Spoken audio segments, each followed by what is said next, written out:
वैज्ञानिकों को बदनाम करने का कोई मौका नहीं छोड़ते। फार्मेसी की दुनिया में हमारा देश एक ताकत बन के उभर रहा है। दुनिया की फार्मेसी का हब बन रहा है। हमारे नौजवान नए नए इनोवेशन कर रहे हैं, उसको बदनाम करने के रास्ते खोज रहे हैं ये लोग। उनको देश की चिंता नहीं है, अपने राजनीतिक उठापटक की चिंता है। ये दुर्भाग्य है देश का। आदरणीय सभापति जी, आज मैं बाली में था। G20 देश के समूह डिजिटल इंडिया इसको समझने के लिए लालायित रहते थे। सक्सेस को पूरी दुनिया ने प्रभावित किया है। डिजिटल लेन देन में आज हिंदुस्तान दुनिया का लीडर बना हुआ है। आदरणीय सभापति जी, हमें खुशी है आज 100 करोड़ से ज्यादा मोबाइल फोन मेरे देशवासियों के हाथ में है। आदरणीय सभापति जी, एक समय था हम मोबाइल इंपोर्ट करते थे। आज गर्व है मेरा देश मोबाइल एक्सपोर्ट कर रहा है। 5G हो, AI हो, IoT हो, उस तकनीक को आज देश बहुत तेज गति से अपना रहा है, उसका विस्तार कर रहा है।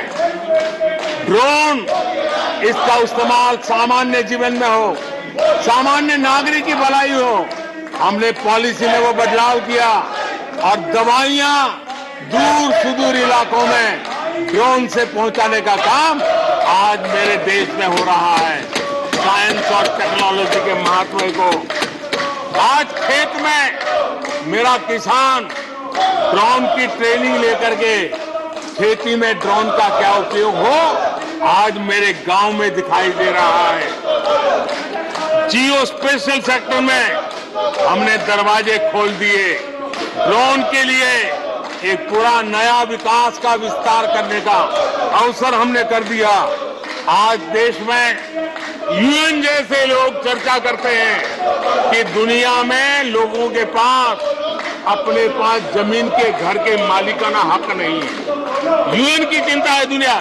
भारत ने ड्रोन की मदद से, स्वामित्व योजना से गांव में, घरों में उसका नक्शा और मालिकी हक देने का काम किया है।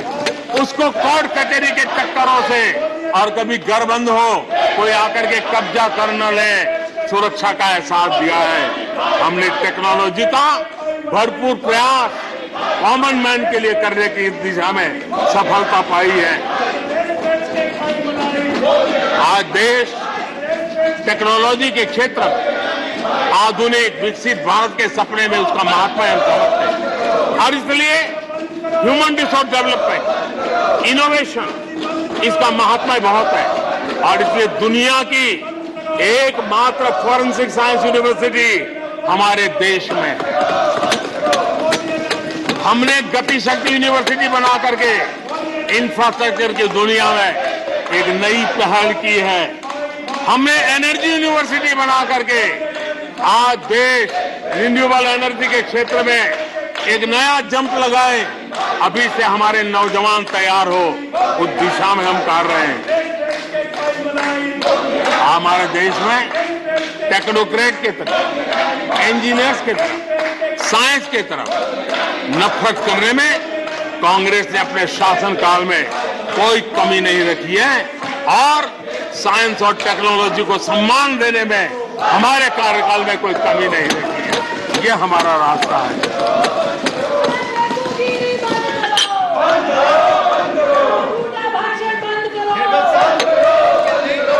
आदरणीय सभापति जी, यहाँ रोजगार की भी चर्चा हुई। मैं हैरान हूं कि जो अपने आप को सबसे लंबे समय तक सार्वजनिक जीवन का दावा करते हैं, इनको ये मालूम नहीं है कि नौकरी और रोजगार में फर्क होता है। जिनको नौकरी और रोजगार का फर्क समझ नहीं है, वो हमें उपदेश दे रहे हैं। आदरणीय सभापति जी, नए नए नैरेटिव गढ़ने के लिए आधी अधूरी चीजों को पकड़ करके झूठ फैलाने के प्रयास हो रहे हैं। भाषण नहीं चलेगा। बीते 9 वर्ष में अर्थव्यवस्थाओं का जो विस्तार हुआ है, नए सेक्टर्स में रोजगार की नई संभावनाएं बनी। आज ग्रीन इकोनॉमी में देश जिस प्रकार से आगे बढ़ रहा है, उसने ग्रीन जॉब की बहुत बड़ी संभावनाएं धरती पर उतार करके दिखाई है और अधिक संभावनाएं बनी हुई है। डिजिटल इंडिया के विस्तार से डिजिटल इकोनॉमी, उसका भी एक नया क्षेत्र। आज सर्विस सेक्टर में डिजिटल इंडिया एक नई बुलंदी पर है। 5 लाख कॉमन सर्विस सेंटर, गांव के अंदर एक कॉमन सर्विस सेंटर में 2-2, 5-5 लोग रोजी रोटी कमाते हैं। और दूर सुदूर जंगलों के छोटे छोटे गांव में भी कॉमन सर्विस सेंटर में आज हमारे देश की आवश्यक सेवाएं गांव के लोगों को एक बटन पर उपलब्ध हो, ये व्यवस्था हुई है। डिजिटल इकोनॉमी ने अनेक नए रोजगार की संभावनाएं पैदा की। आदरणीय सभापति जी, 90,000 रजिस्टर्ड स्टार्टअप, इसने भी रोजगार के नए द्वार खोले हैं। अप्रैल से नवंबर 2022 के दौरान ईपीएफओ पेरोल में 1 करोड़ से अधिक लोग जोड़े गए हैं। 1 करोड़ से अधिक लोग। आदरणीय सभापति जी, आत्मनिर्भर भारत रोजगार योजना, इसके जरिए 60 लाख से अधिक नए कर्मचारियों का लाभ हुआ है। आत्मनिर्भर भारत अभियान के तहत हमने अपने उद्यमियों के लिए स्पेस, डिफेंस, ड्रोन, माइनिंग, कोल, अनेक क्षेत्रों को खोला है, जिसके कारण रोजगार की संभावना में नई गति आई है। और देखिए, हमारे नौजवानों ने इन सारे कदमों का आगे आकर के अवसर लिया, उठाया है, उसका फायदा। आदरणीय सभापति जी, रक्षा के क्षेत्र में यह देश आत्मनिर्भर बने, ये देश के लिए बहुत आवश्यक है। मुझे खुशी है कि रक्षा के क्षेत्र आत्मनिर्भरता का मिशन लेके हम चले। आज 350 से ज्यादा निजी कंपनियां रक्षा के क्षेत्र में आई है और करीब करीब 1 लाख करोड़ रुपए का एक्सपोर्ट रक्षा के क्षेत्र में मेरा देश कर रहा है। और अभूतपूर्व रोजगार इस क्षेत्र में भी पैदा हुए हैं। आदरणीय सभापति जी, रिटेल से लेकर के टूरिज्म तक हर सेक्टर का विस्तार हुआ है। खादी और ग्रामोद्योग, महात्मा गांधी के साथ जो व्यवस्था जुड़ी हुई है, खादी ग्रामोद्योग को भी डुबो दिया था। आजादी के बाद सर्वाधिक खादी ग्रामोद्योग के रिकॉर्ड तोड़ने का काम हमारे कालखंड में हुआ है। आदरणीय सभापति जी, इंफ्रास्ट्रक्चर में हो रहा रिकॉर्ड निवेश, चाहे रेल का काम होता हो, रोड का काम होता हो, पोर्ट का काम होता हो, एयरपोर्ट का काम होता हो, प्रधानमंत्री ग्राम सड़क योजनाएं बनती हो, ये सारे इंफ्रास्ट्रक्चर के काम, उसके लिए जो मटेरियल लगता है, उस इंडस्ट्री में रोजगार की संभावनाएं बढ़ी है। हर जगह निर्माण कार्य के अंदर मजदूर से लेकर मैकेनिक तक हर प्रकार के रोजगार की संभावनाएं, इंजीनियर से लेकर के श्रमिक तक हर किसी के लिए रोजगार के नए अवसर बने हैं। और उसी के कारण यूथ विरोधी नीति लेकर के चले हुए लोगों को आज यूथ नकार रहा है। और यूथ के भलाई के लिए हम जिन नीतियों को लेकर के चल रहे हैं, इसको आज देश स्वीकार कर रहा है। आदरणीय सभापति जी, यहां भी ये भी कहा गया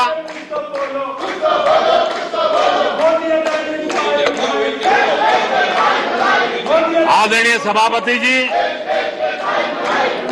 यहां ये भी कहा गया कि सरकार की योजनाओं को उनके नामों को लेकर के आपत्ति उठाई। कुछ लोगों को ये भी परेशानी है कि नामों में कुछ संस्कृत टच है, बताइए इसकी भी परेशानी। आदरणीय सभापति जी, मैंने किसी अखबार में पढ़ा था, मैं कोई वेरीफाई तो नहीं किया है, और रिपोर्ट कह रही थी 600 जितनी सरकारी योजनाएं सिर्फ गांधी नेहरू परिवार के नाम पे है।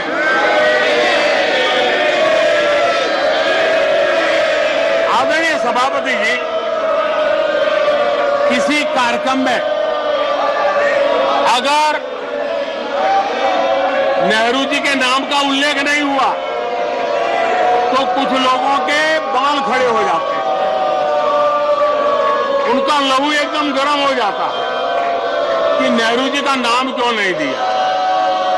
आदरणीय सभापति जी, मैं बहुत आश्चर्य होता है कि चलो भाई, हमसे कभी छूट जाता होगा नेहरू जी का नाम, और छूट जाता होता होगा हम ठीक भी कर लेंगे क्योंकि वो देश के पहले प्रधानमंत्री थे। लेकिन मुझे ये समझ नहीं आता है कि उनकी पीढ़ी का कोई व्यक्ति नेहरू सरनेम रखने से डरता क्यों है? क्या शर्मिंदगी है नेहरू सरनेम रखने से? क्या शर्मिंदगी है? इतना बड़ा महान व्यक्तित्व अगर आपको मंजूर नहीं है, परिवार को मंजूर नहीं है, और हमारा हिसाब मांगते रहते हो। आदरणीय सभापति जी,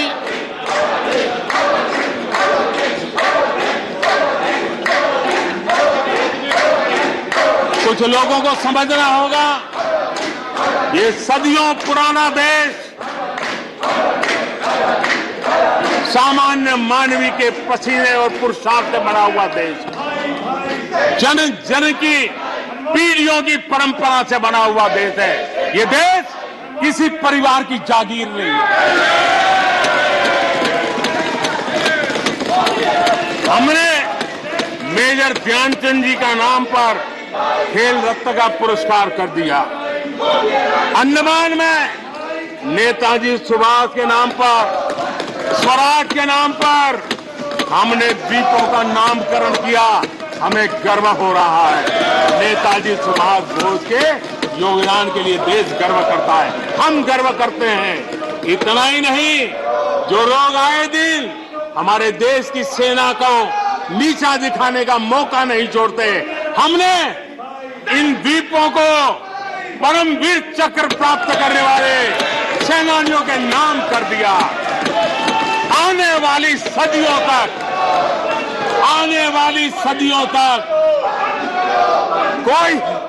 कोई हिमालय की चोटी एक एवरेस्ट व्यक्ति के नाम पर एवरेस्ट बन गई।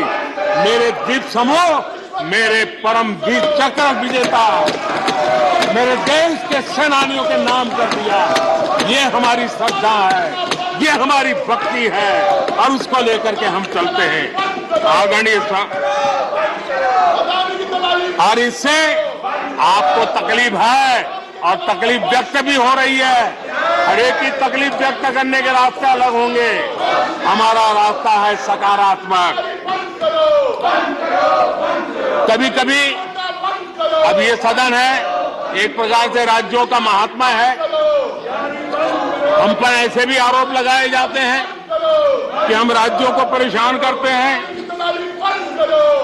आदरणीय सभापति जी, मैं लंबे अरसे तक राज्य का मुख्यमंत्री रह करके आया। फेडरलिज्म का क्या महत्व होता है वो भली भांति समझता है, उसको जी करके आया हूं, और इसलिए हमने कोऑपरेटिव कॉम्पिटिटिव फेडरलिज्म पर बल दिया है।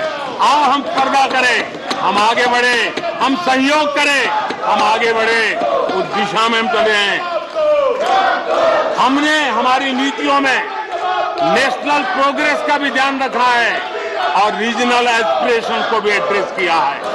National progress and regional aspiration, इसका परफेक्ट कॉम्बिनेशन हमारी नीतियों में दिखा है, क्योंकि हम सब मिलकर के 2047 तक एक विकसित भारत का सपना पूरा करने के लिए चल पड़े हैं। लेकिन जो लोग आज विपक्ष में बैठे हैं, उन्होंने तो राज्यों के अधिकारों की धज्जियां उड़ा दी। जरा मैं कच्चा चिट्ठा आज खोलना चाहता हूं।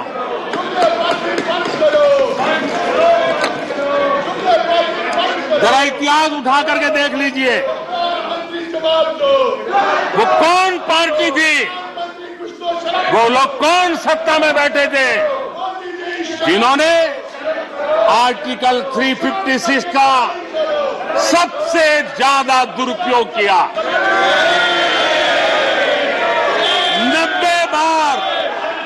90 बार चुनी हुई सरकारों को गिरा दिया। कौन है वो? कौन है जिन्होंने किया? कौन है जिन्होंने किया? कौन है जिन्होंने किया? इतना ही नहीं सभापति जी, एक प्रधानमंत्री ने आर्टिकल 356 का 50 बार उपयोग किया, आधी सेंचुरी कर दी। वो नाम है श्रीमती इंदिरा गांधी का। 50 बार सरकारों को गिरा दिया।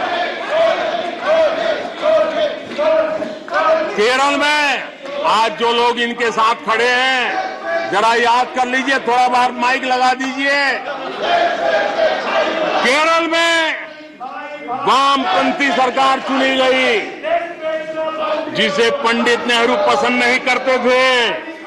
कुछ ही कालखंड के अंदर चुनी हुई पहली सरकार को गढ़ते थे।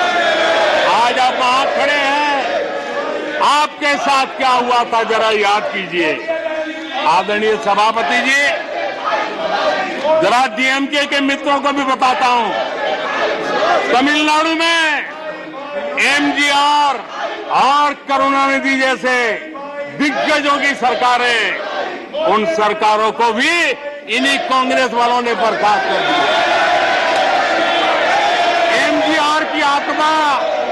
एमजीआर की आत्मा देखती होगी आप कहां खड़े हो। यहां पर पीछे बैठे हैं इस सदन के वरिष्ठ सदस्य, और जिनको मैं हमेशा एक आदरणीय नेता मानता हूं, श्रीमान शरद पवार जी। 1980 में शरद पवार जी की आयु 35-40 साल की थी। एक नौजवान मुख्यमंत्री महाराष्ट्र की सेवा करने के लिए निकला था, उनकी सरकार को भी गिरा दिया गया और आज वो वहां है। आज वो वहां हर क्षेत्रीय नेता को उन्होंने परेशान किया। और एनटीआर के साथ क्या किया? नाम बदला होगा, ज्योतिषियों की सूचना के अनुसार नाम बदला होगा, लेकिन कभी वो भी उनके साथ थे। उस एनटीआर की सरकार को, और वो तबीयत के लिए अमेरिका गए थे, अपने हेल्थ के लिए गए थे। आपने एनटीआर की सरकार को गिराने का प्रयास किया। ये कांग्रेस की राजनीति का स्तर था। आदरणीय सभापति जी, अखबार निकाल के देख लीजिए, हर अखबार लिखता था कि राजभवनों को कांग्रेस के दफ्तर बना दिए गए हैं, कांग्रेस के हेडक्वार्टर बना दिए गए। 2005 में झारखंड में एनडीए के पास ज्यादा सीटें थी, लेकिन गवर्नर ने यूपीओ को शपथ के लिए बुला लिया था।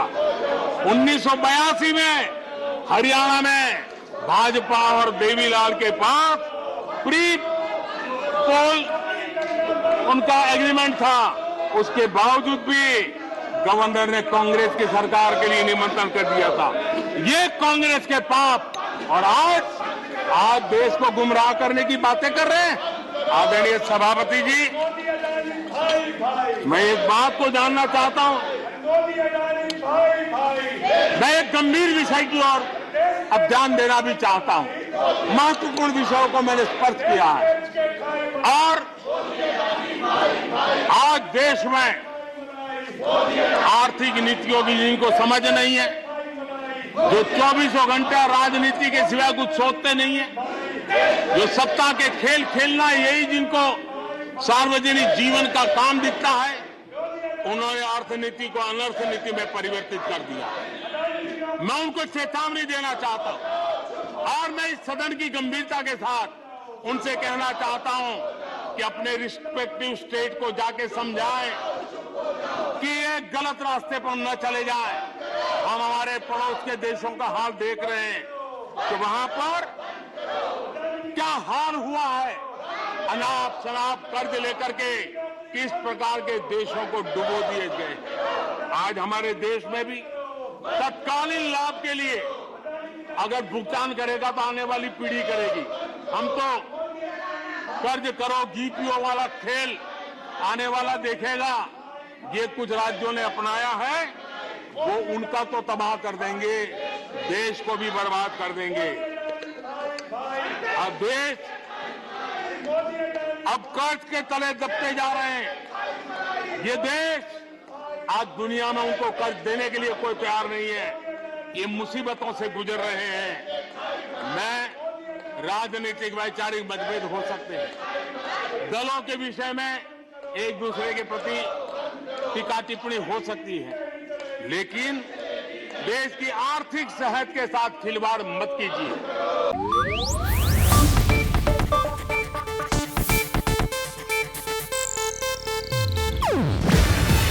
ಇದು ಏಷ್ಯಾನೆಟ್ ನ್ಯೂಸ್ ನೆಟ್ವರ್ಕ್ ಪ್ರಸ್ತುತಿ. ನೀವು ನೋಡ್ತಿದ್ದೀರಾ ಏಷ್ಯಾನೆಟ್ ಸುವರ್ಣ ನ್ಯೂಸ್.